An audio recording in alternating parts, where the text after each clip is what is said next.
welcome back to Be Sharp Teachers TV. I am your hostess here, Wynn Godbold, and you're in the right place. If you are a teacher who wants to be in that classroom with authenticity, joy, and loads of success for you and your kids, welcome to this week's episode. Now, I know that we have started 2014. It's the 12th today of January. I get that. But there's something very important that I hope you have done, but I'm guessing you have not done it. So I'm going to help you out today. It's a crazy thing here because for us in the education world, we're sort of halfway in the year, right? You just came back from your Christmas break or your winter break, and you've got the rest of the year that's going to end in the summertime. Well, everybody else who's out here and the way that the rest of the world is turning and jiving is that they just finished a year and now they're starting a new year. 2013 is gone and 2014 is here.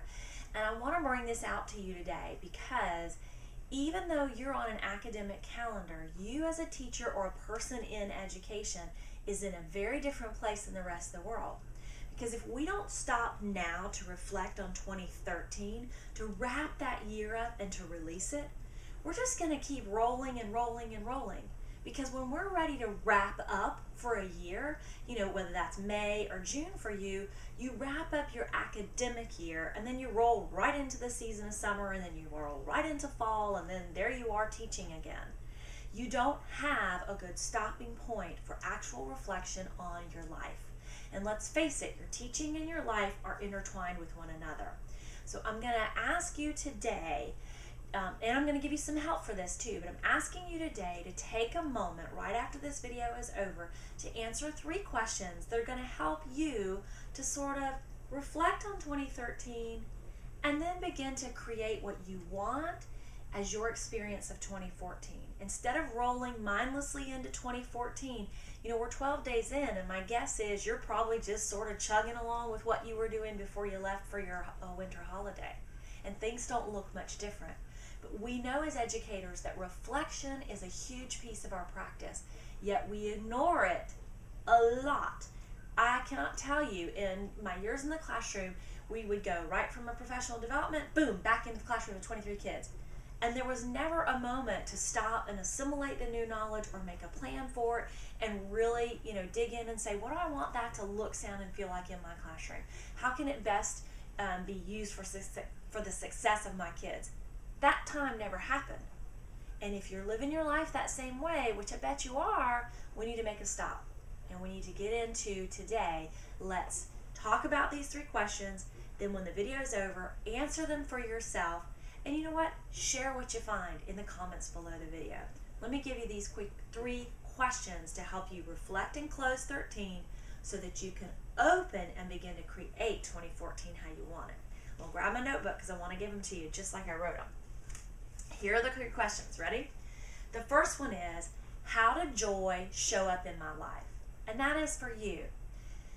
I did this exercise, and I'll tell you, I pulled my Google Calendar out, and I went all the way back to January of 2013, and I just looked at what was going on in my life. And I remembered some really wonderful times from last January that, I could have just rolled right into 2014 and never thought about again. But when I stopped and looked at that, I was like, oh my gosh, how much fun did we have doing that? That was so awesome. And it put this seed in my head about, I want to recreate that experience with my family for 2014. Now I'm aware of it. Otherwise, I just would have rolled into 2014 and who knows what would have happened. It would have just been by chance. But I want to create that experience again because it was wonderful. So the first question for you is, how did joy show up in your life? Question number 2 is this. Which lessons did I learn? Now, this one may not be as fun to reflect on. What lessons did you learn this year? I don't know. Some of your lessons may have been really awesome, that you learned great things about yourself.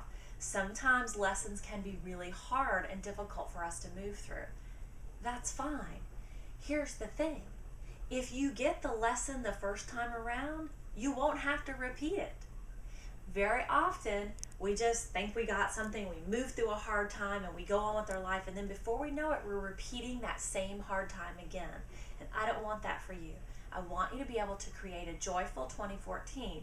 Not that lessons won't happen, that hard times won't come, but if you can avoid them by learning the first time, let's do it. So question number 2 for you is to reflect upon, what lessons did I learn in 2013? Your third question today, and this is the last one for you, is this: how do I want to wrap up and release 2013? In order to start 2014 and really make it the year you want it to be, to close up this academic year how you want to move into the summertime and create the summer that you want, to flow into the fall and receive your next group of kids, you've got to do some things along the way to close up what happened last year. So for this part right here, to be in the cycle with the world, how do you want to wrap up and then release 2013? Think about these 3 questions. As soon as the video is over, I want you to take a few minutes right where you're sitting. Remember, I always tell you to bring coffee or tea or something, or a glass of wine, whatever the case may be, for this Sunday reflection. Think about your 3 questions, and then write us a comment below and let us know what you reflected on. What were those joys? What were those lessons? And how are you wrapping up and releasing 2013? Have a great Sunday. Thanks for all the love and support that you've given in 2013. And hey, here we go. Zaps of Wynn on their way to you each Sunday. Ha! Girls, have a great Sunday. We'll see you next week. Bye.